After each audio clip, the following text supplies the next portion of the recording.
You are listening to the Will Power Podcast. Welcome to the show. I am Will Holdren, and I talk with some of the most influential CEOs, entrepreneurial leaders, and thought leaders to reveal the secrets that have led to their success. I believe that with the right knowledge and mindset, you can do anything you say your mind to. So if you want to learn how to change your life for the better, if you want to learn how millionaires actually became wealthy, or if you want to develop and start your own business from the ground up with the right knowledge to help you, then you are in the right place because this is the Willpower Podcast.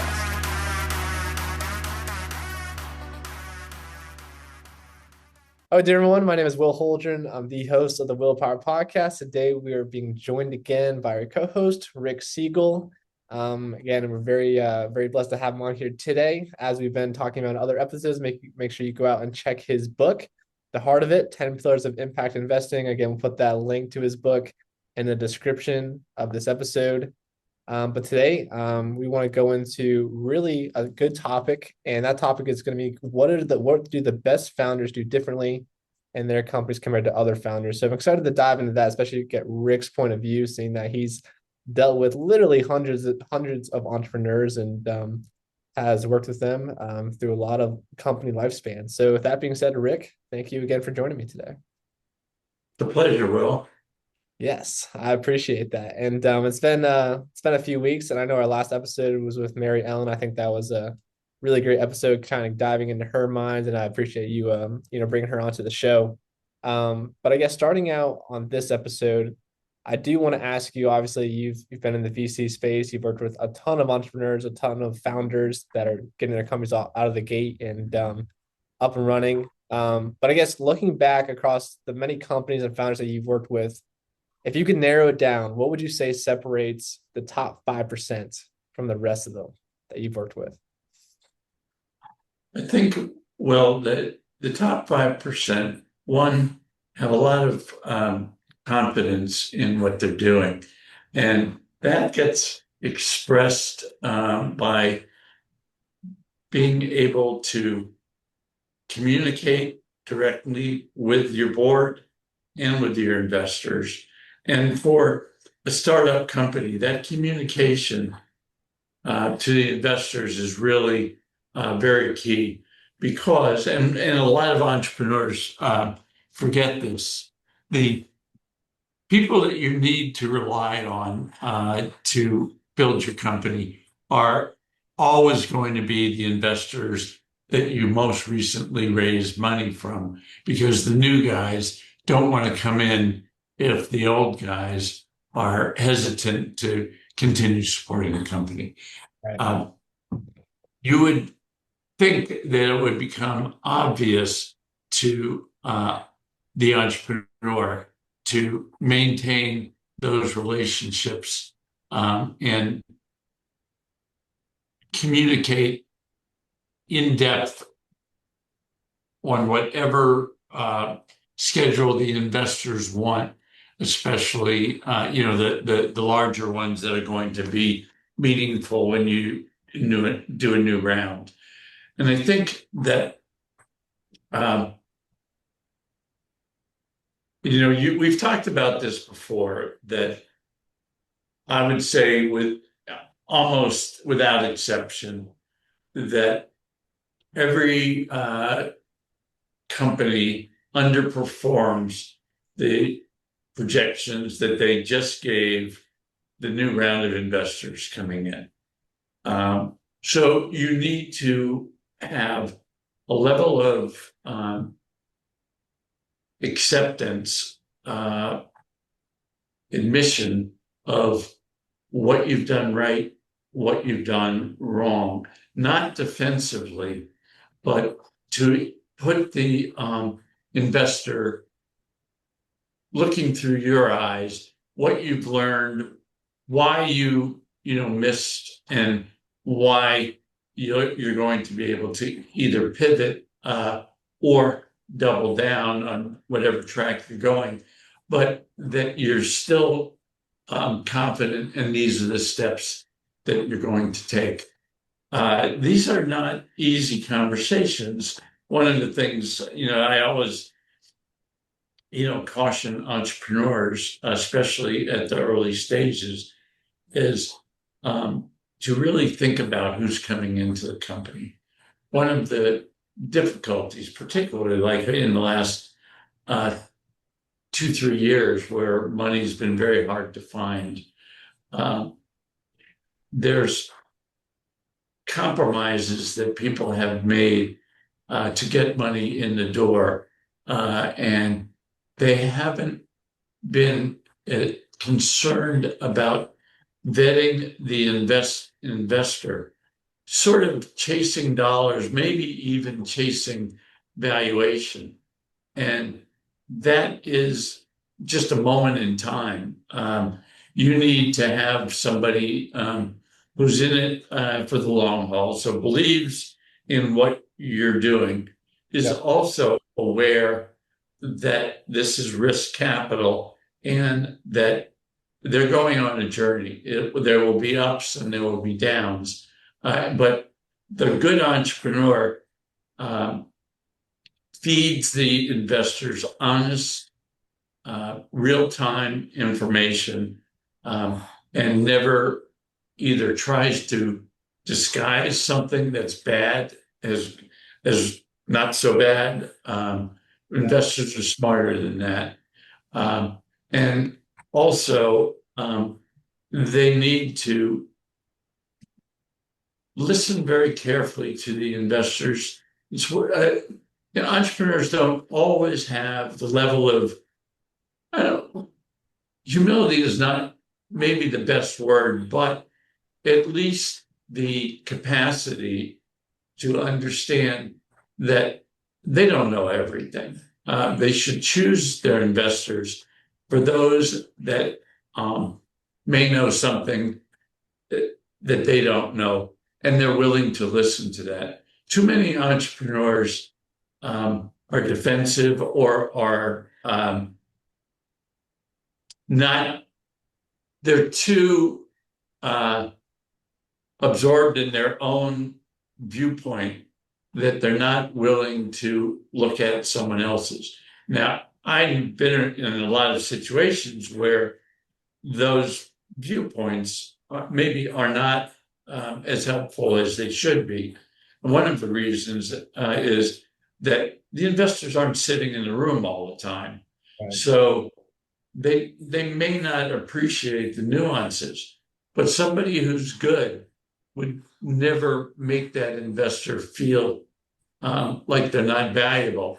They would have a conversation that is directed towards something that they need to or would like to learn from the investor, who they brought in for a particular level of expertise, knowing that they can't possibly know the day-to-day, and don't make the investor feel stupid for saying something that it is not possible to execute on. Just explain to them why. And this whole interplay, whether it's at the board level or whether it's with the direct investors, bringing them into the fold, very important until you it's always important. It's critical when you're not making money. It's critical when you're trying to grow, and you'll be,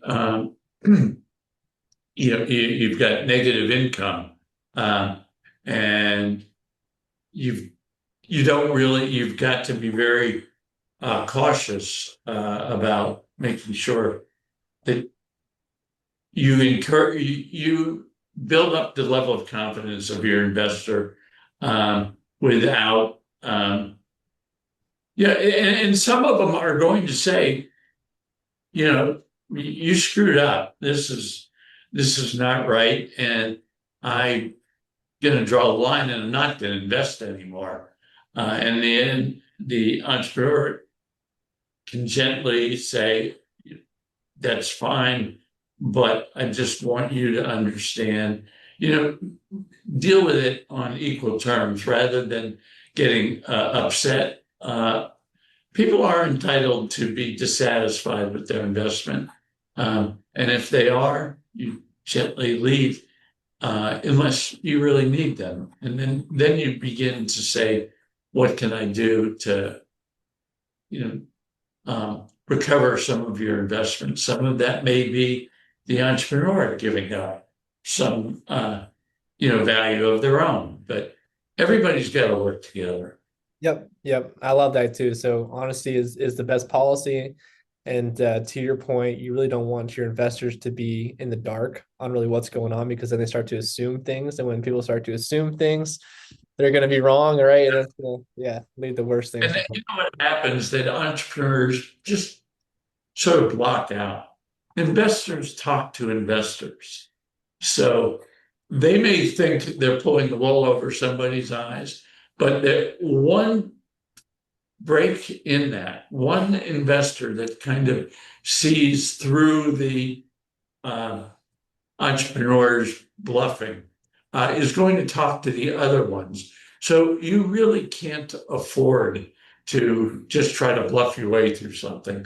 Right. Well, just because you've talked to the investor doesn't mean you're the sole source of how they're viewing the company. So Right. don't think you can. You Yeah. just can't. Yeah. Even if you trick one, you're not going to trick another. And they reach out to me. I mean, it's a first thing that happens is everybody calls it, what does it mean? What does it mean to me? What are we going to do? How Yeah. did this happen? And Yeah. No, you but are. I love that though, because that's it's an interesting question, right? Of what separates the top 5% from really everyone else. And the comment you just made is that it's a very controllable thing that you can have to be a top 5%, right? Communication is something everyone can do. It's not like someone is just super gifted and that makes them top 5%, right? So I think that's a very interesting response. Yeah, it's understanding um, that communication is an effort and that you can't gloss over something. And no matter what your pressures are, you need to make sure that you can't close your eyes and think, oh, this problem will go away, or whatever. The investors don't have a choice. So, I'll just bully them into doing this or doing that. Yeah.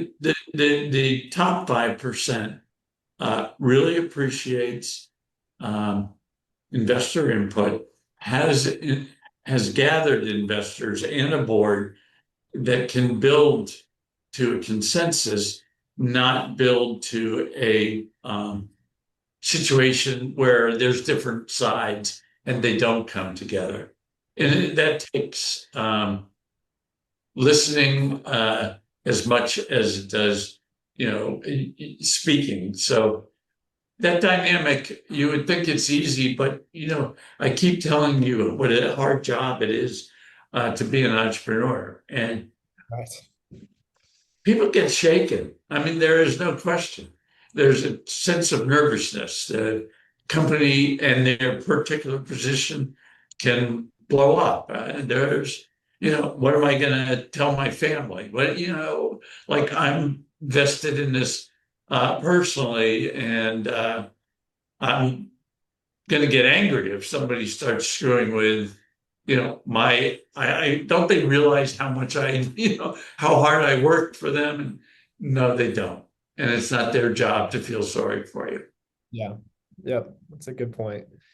So you also mentioned you want to have communication with not just investors, but also the board. And so I think this is also a good point to bring up. I mean, how often do you recommend these founders, entrepreneurs be having these types of board meetings with their investors present? Is it once a month, once a quarter? And I guess on top of that, what do you like to see from the VC point of view, like happening and discussed during these board meetings? What's the proper agenda? I think the proper agenda gets laid out in the first board meeting, and everything follows from that. So there's no, you want to have your long-term objectives, your near-term objectives laid out very clearly. You want to have that roadmap, which covers, basically people raise money, maybe to cover 2 years of operations. So you want to lay out what are the OKRs, what are the key things that will indicate how well you're doing. And those indications are not just the bottom line. It has to do with making sure that you share with everybody things like, I'm not a big believer in NPS, but I am a believer in the concept, because Net Promoter Score uh, is it's very easy to ask the question, would you recommend it? It's much better to know, did you recommend it or will you recommend it? When I ask you to. Uh, and that's where the OKRs come in. What are the indicators that show that you're on the right path, other than just how many customers did we get this week, or how are our expenses going? There's all the other indicators. So laying all of that out and using the red, yellow, green mark on each of those and being honest about it. There's nothing more reassuring than somebody coming to a meeting and saying, this is a green, this is yellow, this is a red. Sounds pretty simple, but you have to be able to admit a red is a red, and that was your failure or your responsibility to not have let that happen. Yeah. So that's where, as I say, there's a lot of sensitivity here. You do not want to, you don't want to discourage your investors, but you can't bullshit them. Right. They're going to see through it. Yeah. Yeah. That's a very. The thing is that the top 5%,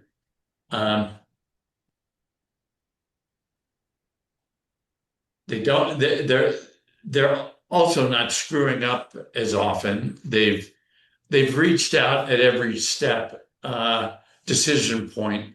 They've seen problems before they, became problems, and they've sought advice from people in and outside of the company to come up with a strategy to overcome whatever the obstacle is, and do it calmly with conviction. Yeah. Yeah. And, I think, at some point there's going to be some type of setback or failure. It's just going to be part of the journey for any type of entrepreneur. But, There is a company that I've ever seen that is straight up. There's always a challenge. There's always a down quarter. There's always a bad review. There's something that will happen. You lose customers for things that really weren't your fault, but you're not involved with all the internal decisions that your customers are making. And you really, you want to reach out, you really want to understand, but you don't want to bully them into, look, if they don't have the money or it's not working for them, you figure out a way. And if you can't, that's, you don't try to bully them. You just try to move on. But you have to have respect for your investors to begin with, and you will make some mistakes. I guarantee it. When you are, as I said, it's one of the things is when you're raising money and you're up against, not making your goal in time to do whatever it is you need to do, you will make some concessions, which will come back to haunt you. So just be aware that it's okay to turn down some money when the signs are there. I mean, one thing you should do is talk to other entrepreneurs that have had a relationship with that particular firm or investment and understand how they've behaved in the past Yeah. and get that feedback so you know what to expect. Yeah. I want to go back to the one topic too about the board of directors, because a lot of entrepreneurs understand that term but don't really know how to implement a proper board into their company. And at one point, should they be bringing on a board of directors into their company? So if you could touch on that, I think that'd be very helpful. One of the interesting things about entrepreneurs is many of them just start out by saying, we don't need a board. Well, that's a bad signal to the investor, and it's a bad way to operate the company. I remember talking to a friend of mine who was running it was a leveraged buyout of a grocery store company. And they had a very small internal board. And I said to him, you can't operate without a board. For one thing, um, he said, well, who do I want on the board? And I said, well, in one sense, it really doesn't matter. I don't care if get 12 monkeys from the Bronx Zoo. But what it does is if you have a quarterly board meeting, it holds you and your team to what you've said in the past. And it's very important for the whole team to be accountable. So when you sit down every 3 months and you actually look at what you said you would do and what you actually did, then you can be honest. Because most companies they just have an internal board, they know what happened and they know why. But on a day-to-day basis, they forget that they're way off track. And they don't hold themselves. I said by this point we would have 10 million of revenues, and we have 3. Why? Don't just say, "Oh, well, you know why we lost that customer, we did this," and just go forward. No, you have to actually put it all out there. This is what we said, and this is what we did.